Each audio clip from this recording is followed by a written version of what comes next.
sellers are beginning to panic as this housing market slows. So what's really going on out there and what's causing this change? I'm gonna tell you all about it right now. So first things first, tax bills have come out. So we know we had this huge, crazy market going on. Prices were shooting up all over the country. Well, because of this, the county assessors got smart and they went up on taxes to reflect these prices. And if you know, you can rebuke your, I don't know if that's the right word. You can fight your tax bill and you can say, hey, I know you've got my house appraised at $250,000, but that's not right. It's only worth $150,000.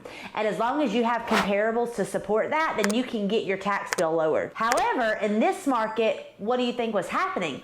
All the tax bills were staying the same because there are no comps to support lowering it. If anything, the comps were supporting going up.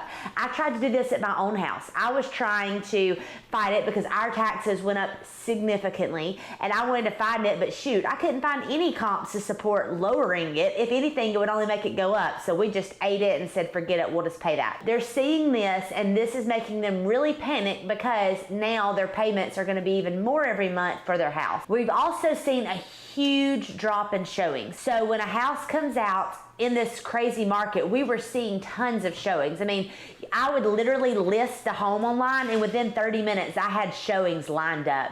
And then I was strategic and I would always list them on like the weekends. I would list it on a Thursday or Friday and then they would just bam, bam, bam, roll on top of each other and be packed through the whole weekend. Now, listing it and crickets. Just kind of sitting there. We may get one showing here, one showing there, but we're not getting near the showing and attention that we were even just a few months ago. Now, of course, part of this is because just seasonal. Like we know the market does slow down in the summer and through fall. Like it's just kind of a thing that happens. Families go on vacation. They get ready for school. They're worried about enjoying life. They're not necessarily wanting to buy a home and do all this stuff. So that is something that does make a difference. But I'm wondering if this isn't more than just a seasonal change. So what we have here, we have two kinds of sellers that are at war with each other. We have the sellers who are still based on the beginning of the year and into last year, and they're still wanting that top dollar, high price, waiving all these appraisals and contingencies and all this stuff. And then we have the more realistic sellers who have adjusted to what the market's doing and they're looking a little bit more reasonable and understanding we need to do some price drops and be a little bit more competitive. So in this market, which one of those two do you think is going to win? Those that are headstrong and they're like, nope, I'm digging my feet in, I'm not moving. Their houses are sitting on the market. They're not getting any bite. And the longer your house sits on the market, the worse it looks because people are wondering, this house has been on the market for 45 days now. What's going on? Why is it not moving? And it's kind of embarrassing as agents when you're getting all these texts, hey, is your home available? Do you have any offers on it? And you have to tell them, no, I'm not going to lie to them. And they're like, oh, well, why not? And I'm like, well, you know, look at it for yourself and see. But it's just kind of awkward when you're in that spot. And those sellers that are really realistic and they were looking at what's going to come and they're listening to advice, their homes are still going quickly because they're being smart about where the market is and planning for that. The days on the market are starting to creep up. So let's take a second here though, and let's look a few years ago before COVID. A home that had been on the market for 45 days was nothing. Like that was standard. It wasn't anything to freak out about. Then when COVID hit and we had this boom, then you're seeing homes stay on the market for what, 3-5 days and they're gone. So that became the new norm. So we're starting to slow and we're starting to go back to like it used to. So even though the homes are staying on the market for 30 to 45 days, that's still not insane. Like that's what we're used to. That's like it was back in the old days. Wisdom comes with age. So it's nothing crazy, but that is our new norm to see homes sitting on the market, and we're seeing these homes that are having to sit there and they're having to have price drops and still sit there a little bit longer because the market is slowing down so much. So as a seller, what can you do to prevent this? So what you can do is shift those gears. Instead of being in the mindset of, oh, I'm going to sit back and I'm going to list for high dollar, it's time now to start fixing some of those little projects. Back when the market was so good, I told them, don't worry about it. Like this market's so great. Who cares if it needs new paint? Who cares if the carpets are a little stained? We're not worried about it. But now I'm 100% telling you to fix those things. So if your home needs updating with paint, get out there and take care of that. If the carpets are gross, at least get them clean and have them looking good. If you can replace them, go for it. Like, do some of those smaller things that aren't going to cost you a ton. Like, I'm not telling you to go and renovate your whole kitchen, but do some of those smaller things so that you can see a big return, and it'll make your home that much more valuable on the market. And I have recently worked on 2 flips at 2 different times. So I had a flip when the market was insane, and I literally just updated a few things, got it on the market, got multiple offers, got into a bidding war, was able to go over asking price. Like, it was great. I had another one because, of course, I'm going to buy another one while this is going on.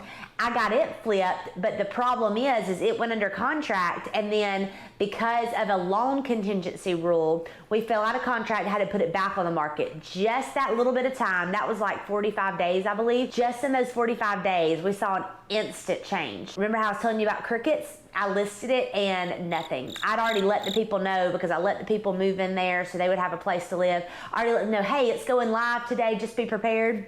And I look stupid now because be prepared for what? To sit here in my house? We did finally get some showings, and we finally got some things, but I had to really concede on a lot of things that I wouldn't have.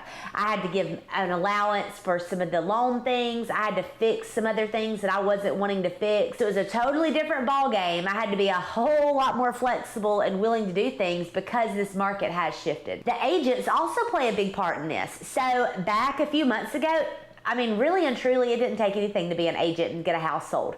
Like, you literally input it in the MLS, it goes out to all your websites, and you're done. Easy day, make that money. But now, this is where your true agents are really gonna earn their money, and they're gonna show those skills, because now it takes actual marketing. So we're having to market all over the websites, Facebook and Realtor.com and Instagram, things like that, get it out there. We're having to hold agent open houses again to get the agents out there and see the houses and offer gift cards to get them out there. We're having to hold public open houses. We're having to do all kinds of things that weren't necessary. So here in the West Georgia area, we have agent open houses. So it happens every Tuesday. Agents go around, they tour different houses. Back when the market was so crazy, there was nothing going on because houses were selling so fast. Now we're starting to see them offer these open houses again, incentivize us to come look at them with yummy lunch, and we know I love some food, so I'm gonna be there for that. And do all these things to get agents involved to get their houses sold because the markets have changed. So that's a big one where you can really see a difference. If your agent knows what to do, they can really get out there and push this house and still see really good results. The sellers also have to be prepared for closing costs. So again, remember how I told you about my flips? The first one, nope, getting a full price offer. I'm not conceding for closing costs. Like, I knew what I could get. This next one, and they call me up and they're like, hey, so my client has been pre-approved for right at your asking price, but I'm just going to be frank with you. They need help with closing costs. Is that something you're willing to consider?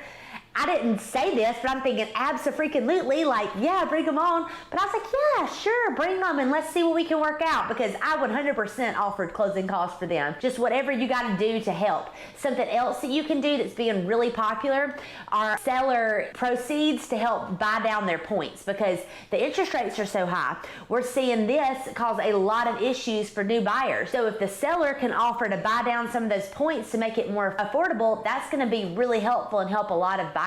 These interest rates, you know, we said the feds are increasing these rates. They just announced they're going to increase it again, surprisingly, and try to catch up with inflation. Well, that's having a really huge impact on this, and that's one way that sellers can really help to buy them back down and make it affordable for them. So what do you think? What are you seeing in this market? If you are interested in this one, make sure you check out this video right here where I give you even more details on what's going on. As always, I'm your Unicorn Real Estate Agent, helping you turn your home dreams into reality.